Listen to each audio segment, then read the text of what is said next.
tapi kita tetap berharap mereka tetap bersatu. Jadi karena erat kaitannya dengan temperamental, yaitu jadi kaitannya erat dengan KDRT, jadi Hola netizen yang tercinta, rumah tangga Nisha Ahmad dan sang suami Andika Rosadi tengah menjadi sorotan. Pasalnya, adik Raffi Ahmad itu tiba-tiba saja melayangkan gugatan cerai terhadap suaminya ke Pengadilan Agama Jakarta Selatan setelah 15 tahun berumah tangga. Sidang perceraian keduanya telah bergulir di Pengadilan Agama Jakarta Selatan. Meski sudah 3 kali menjalani mediasi, tapi belum ada titik terang untuk masalah rumah tangga keduanya. Sementara itu, Nata Sasmita selaku kuasa hukum Andika Rosadi menyebut kliennya masih berusaha untuk mempertahankan rumah tangganya. Pasalnya, Andika tidak ingin anak-anaknya akan terkena dampak jika ia dan Nisha Ahmad benar-benar bercerai. Nata Sasmita pun berharap Nisha Ahmad dan Andika Rosadi dapat menyelesaikan masalah rumah tangga mereka dengan baik. Ia yakin dengan komunikasi yang baik, keduanya bisa menyelesaikan permasalahan rumah tangga mereka. Saat disinggung soal masalah yang terjadi di rumah tangga Andika dan Nisha Ahmad, Nata Sasmita menyebut keduanya kerap berselisih. Perselisihan itu terjadi sudah lama, sejak awal Nisha dan Andika menikah. Nah, gimana nih menurut netizen yang terhormat? Silahkan berkomentar ya. Seberapa lama kita harus sabar menanggapi saan batin, saan fisik yang dilakukan oleh suami kita sendiri? Berapa lama itu dia menahan rasa sakit itu? Ya wajarlah kalau dia harus mengambil tindakan yang tegas. Karena memang gak bener banget kalau kita harus bertahan dengan laki-laki yang suka main fisik sama perempuan. Apalagi kita tuh ibu dari anak-anaknya. Ya semoga semuanya dilancarkan Mbak Nisa ya. Jujur nih sedih banget kalau misalnya sampai harus berpisah sebenarnya. Tapi itu nggak bisa bertahan dengan, kalau bener ya KDRT ya kita nggak bisa bertahan itu. sedih juga ya guys ya. Setelah kasusnya Shahnaz lah, kakaknya juga mau bercerai ya. Saya bingung nih, dia atau suaminya sih yang jadi apa dulu politisi PSI ya, yang mencalonkan diri sebagai anggota DPR. Saya kurang tahu ya, tapi kayaknya sih Nisha Ahmad dengan suaminya Shahnaz ya. Nah, kenapa dia bercerai guys? Ya katanya sih rumor-rumornya yang saya dengar-dengar, yang saya baca-baca ya, saya dengar-dengar kesannya itu karena katanya suaminya kayak gitu, nggak ada kerjaan, apalagi makin tua nggak ada duitnya, dan itu yang membuat netizen bilang mungkin sudah ada yang baru. Apalagi kan dia baru-baru ini apa namanya oplas ya. Nah, berkaitan dengan nggak punya duit itu guys, sempat ya, bukan saja karena dia gagal juga jadi anggota dewan, plus juga katanya lakinya ini Nisha tuh bikin klarifikasi bahwa suaminya itu seorang pengusaha, punya PH ya, production house, punya pertambangan apa namanya sih ituannya, bisnis pertambangan, bisnis otomotif dan lain-lainnya ya. Itu ya guys, tapi banyak yang bilang bahwa memang suaminya nggak berduit gitulah ya guys ya. Terus rumahnya aja, saya nggak tahu kalau yang sekarang ya, dulu katanya kabarnya rumahnya Raffi Ahmad yang dipakai ya. Terus katanya Nisha dulu mengadakan pembelaan itu rumahnya masih kosong, jadi saya pakai dulu ya.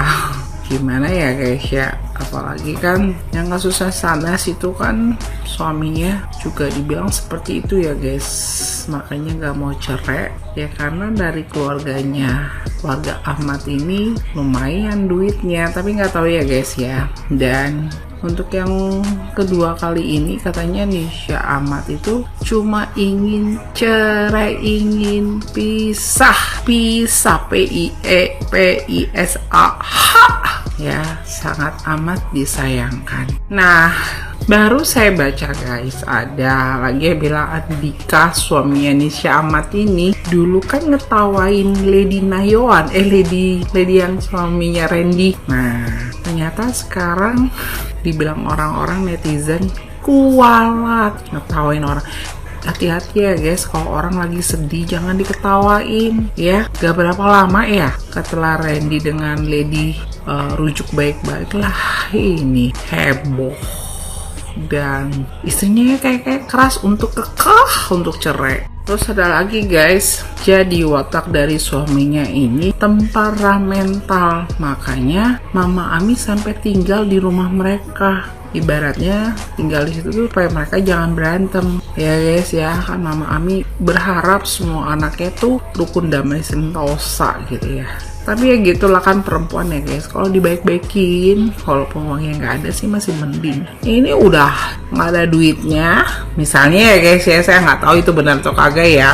Kalau udah nggak ada duitnya, temperamental, mungkin ngatur-ngatur gitu kali ya. Akhirnya ya perempuan mana aja pasti ngamuk lah. Bukan perempuan aja, laki-laki juga gitu. Ya kan lama-lama, kecuali kalau misalnya dikasih ilmu penakluk. Nah kalau pakai ilmu penakluk pun ya kadang-kadang sadar, kadang-kadang kagak, ya nggak sih? Yalah, walau sudah didamaikan oleh keluarga, mereka tuh sudah tidak bisa lagi kayaknya. Dan mengenai perceraian ini sebelum dia naik haji sudah dilayangkan guys. Wah serem juga, berarti udah kekeh kali ya. Mungkin udah berdoa juga ke Ka'bah ya, itu lagi naik haji itu udah benar-benar kekeh itu doanya. Jadi ya semakin memperteguh ya guys, itu mungkin jalannya juga. Nah kayak berikutnya guys, mereka masih tinggal serumah walaupun udah beda tempat tidur ya. Ini dulu nggak beda jauh dengan Ricis ya, lama-lama kita bubar gitu ya.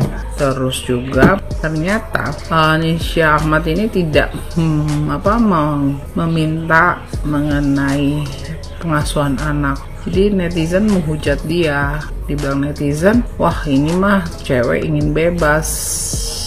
Sama juga Mas Tanasya, anaknya itu benar-benar disayang oleh suaminya. Nggak tahu ya kalau yang ini juga ya. Tapi kan biasanya seorang ibu ya berharap anaknya ikut dia. Tapi mungkin juga ada yang baru ya guys. Tapi ya kita lihat aja lah.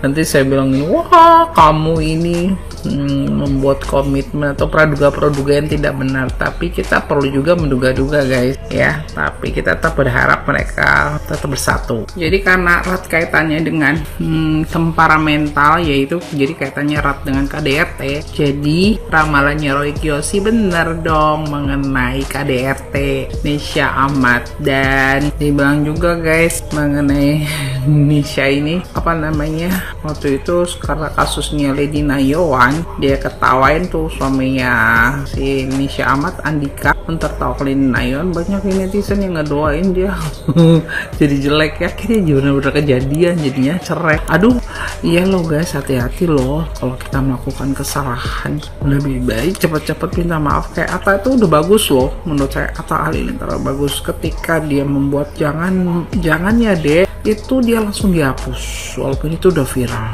ya. Dia masih mau ngapus dan minta maaf walaupun mungkin minta maafnya kategori kurang bijaksana ya. Yang penting citranya dia baik kali ya, nggak terlalu menyadari bahwa itu salah ya.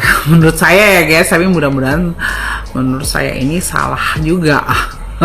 Saya takut kalau ngomongin ya guys ya, karena takut salah aja. Dan akhirnya kita menutup saja ya. Nisha Ahmad dulu kan pernah cerai, udah mau minta cerai ya. Semoga sekarang nggak minta cerai lagi ya, gagal dan mereka tetap bersatu. Cuma saya berpikir-pikir gitu, kalau ibunya Raffi ini meninggal pasti semuanya kacau balau ya guys ya. Ya guys ya, iyalah karena Mama Ami lah yang membuat mereka pernikahannya kayaknya bertahan ya. Dan mengenai KDRT temperamental, ya iyalah kalau laki-laki nggak punya duit ya, paling karakternya nggak bagus ya pasti digugat cerai. Kalau laki-laki nggak punya duit ya pasti ujung-ujungnya harga diri cuy, emosi, maunya disanjung, maunya dihargai, tapi lu nggak punya duit, anak karakter minus, akhirnya diceraikan. Coba kalau misalnya masih bagus lah dipertahankan. Kalau misalnya dia udah nggak ada duit baik, tapi kalau udah kombinasi nggak punya duit dengan jahat ya pasti diceraikan. Itu saja. Jadi harga diri seorang laki-laki adalah ketika lu punya duit, lu baik gitu loh ya. Itu saja dari saya, semoga gagal ya. Kalau kemarin bisa gagal, sekarang mungkin gagal dan bisa diperbaiki kembali. Tapi kalau memang udah bersikeras, apalagi dia sudah berdoa mungkin pada saat dia naik haji, ya udah itu aja. Kita cuma bisa mendoakan yang terbaik. Salam.